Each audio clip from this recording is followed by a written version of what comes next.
What's going on, you guys? Welcome back to the channel. It's been a minute since I uploaded a video.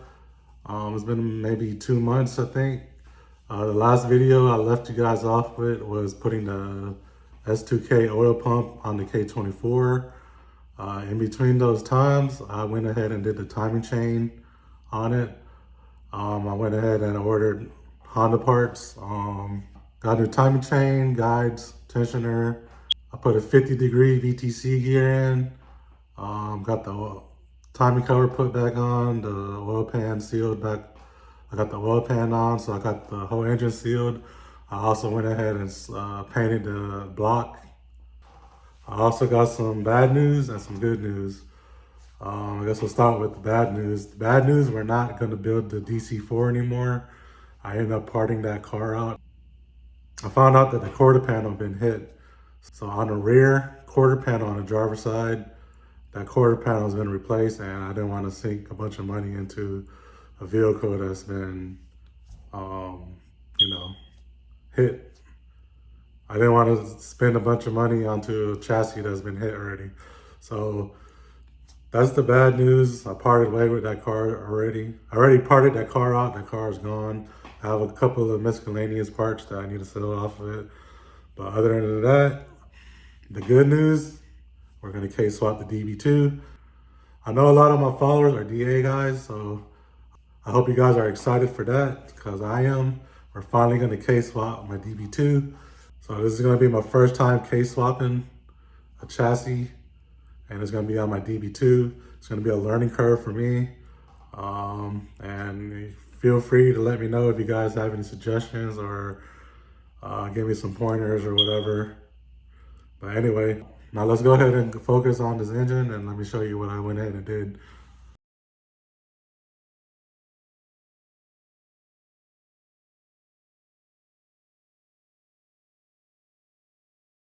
If you guys are new to the channel or just tuning in, this is a JDM K24 that I picked up from JDM Orlando.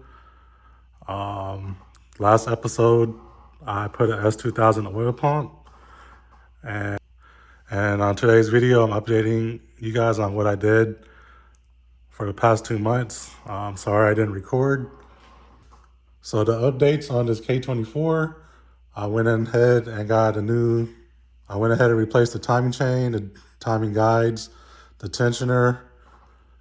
I upgraded to a 50-degree VTC gear, RBC from Type S. Got a new timing guide on top and painted the block aluminum. So timing covers resealed, got the oil pan painted, resealed.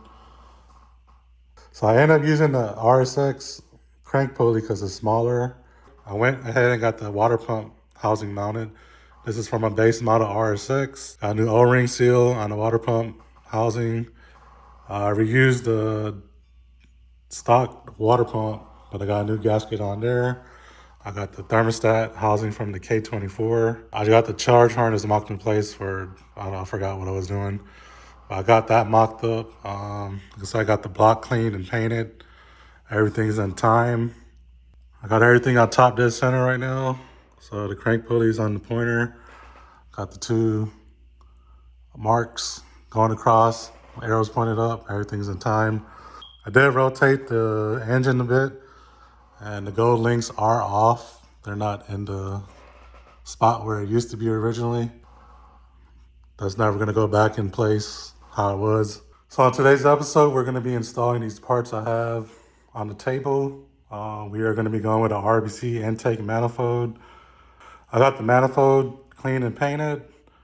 We have our injectors right here, spark plug cover, coils. I went ahead and wrinkled painted the valve cover black. Looks pretty nice. We're gonna have to swap the VTEC solenoid out. VTEC solenoid is from a Type S head. The JDM K24 is a little different on the sensors, I believe. I was gonna run the Type S throttle body, which I do have. I would have to buy the adapter plate, the throttle body bracket, the gaskets, and all that stuff. So I opted out to go with this Ktuned throttle body at 72 millimeters. This came with the throttle body and the thermal gasket and the hardware. So we're gonna port match the throttle body to the intake. Also, I got a Ktuned fuel rail we're gonna be running. I was debating on going with hybrid or Ktuned, so I ended up going with Ktuned. Here's the belt tensioner. This does have an EP3 idler bracket already on there, idler pulley, but we're not gonna be using that. Also, I am waiting on two more things. I'm waiting on the CRV bracket to get here, which should be here today. I'm waiting on the thermal gasket to get here. So on today's episode, we're gonna put all this onto here.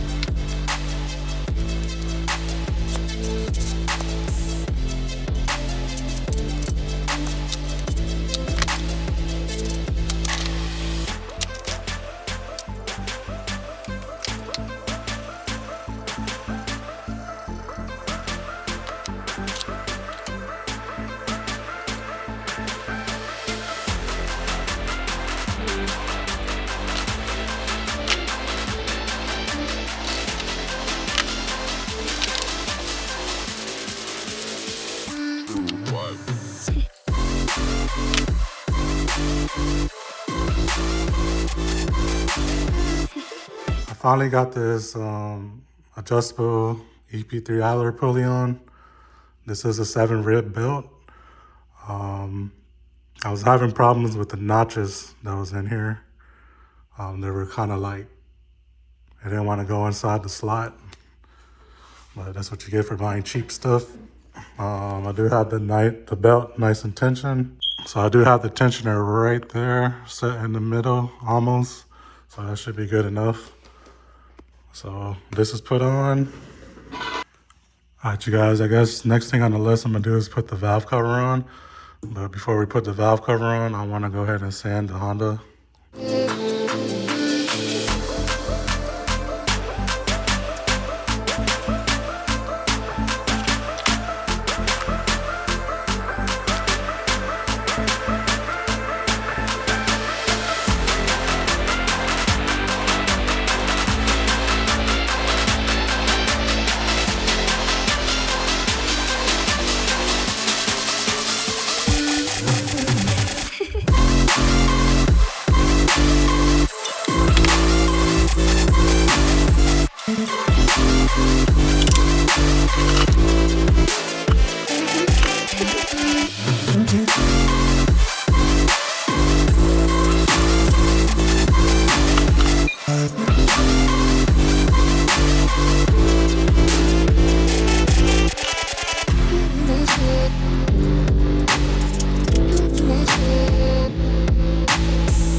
Just got the new CRV mount in.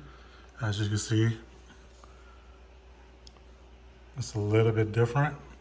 The CRV got 2 holes on top and it's a little longer. That's just some comparison. So yeah, let's go ahead and mount this on.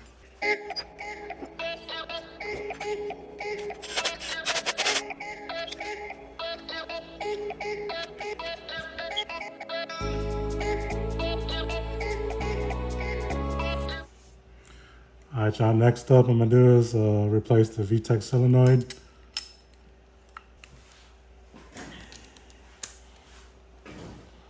I am gonna reuse this shield because I already painted it.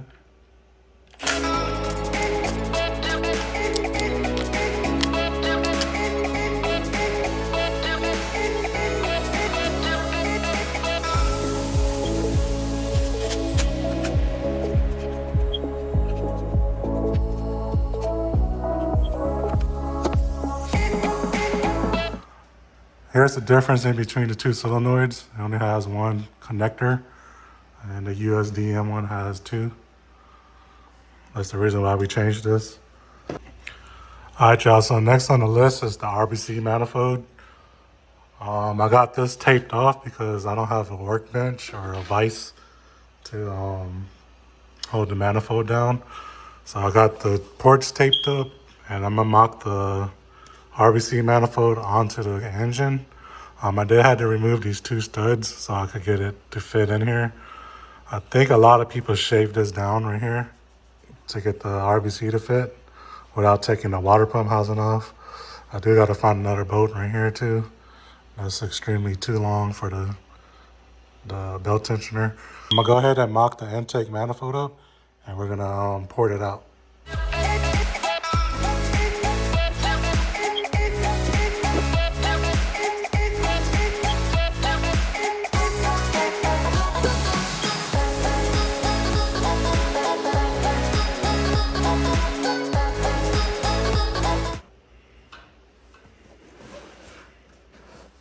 And here's the part number for the throttle body. This is a cast aluminum 72 millimeter throttle body from Ktuned. Let's see, a sticker.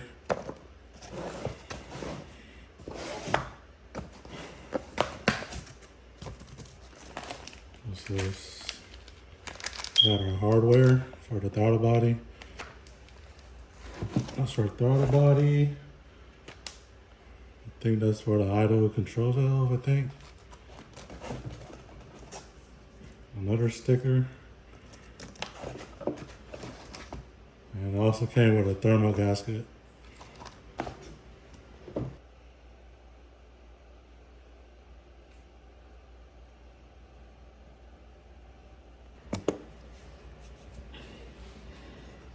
Alright, y'all.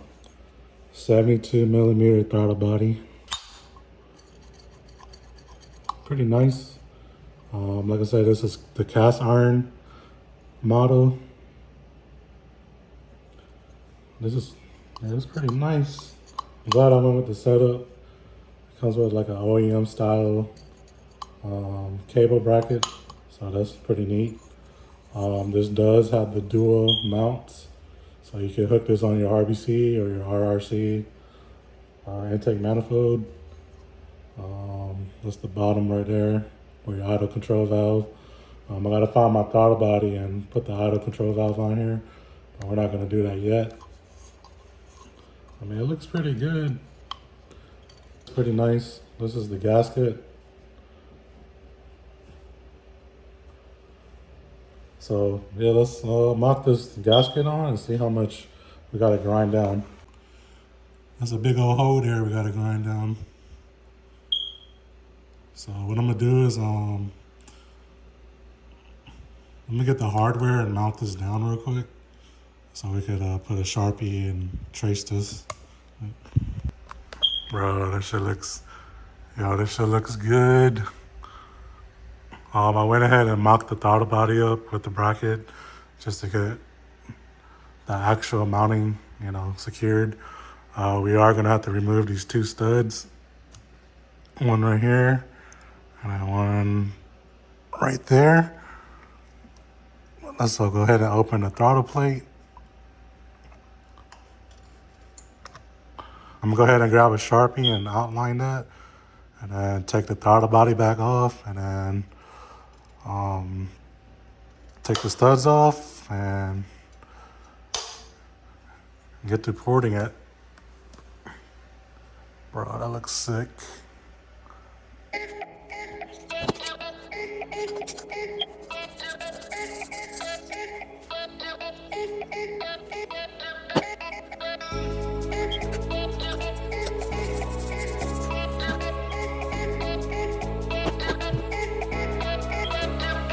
Alright, y'all, so the next thing we're gonna do is port the intake manifold. Stuff the rag in there just to keep minimum debris from getting inside. There goes the outline for the gasket. I'm gonna be using this set of carbide bits to port out the intake manifold. I got these off Amazon. They come with a bunch of different tips. I think I'm gonna start with this cone one first. And yeah, it's my first time doing this. So let's go ahead and get this hooked up on the drill and get to porting.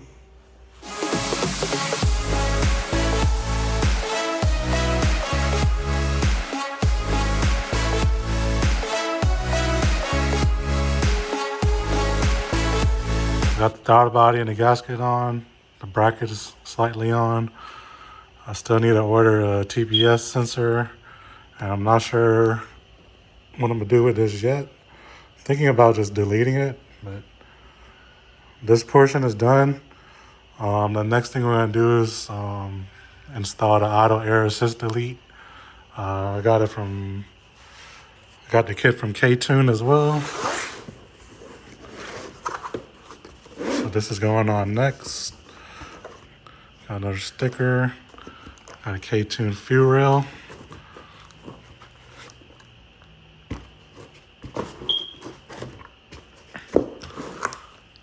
Got all the fittings for the fuel rail, and this is the auto air assist valve.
Alright you guys, so this is going to be the end of the video. Got pretty much all the accessories put on. Ktuned fuel rail. If I'm going to stay all motor, then we'll just do it the regular way. The fuel system's going to run from, the inlet's going to come from this way and the outlet's going to come out that way.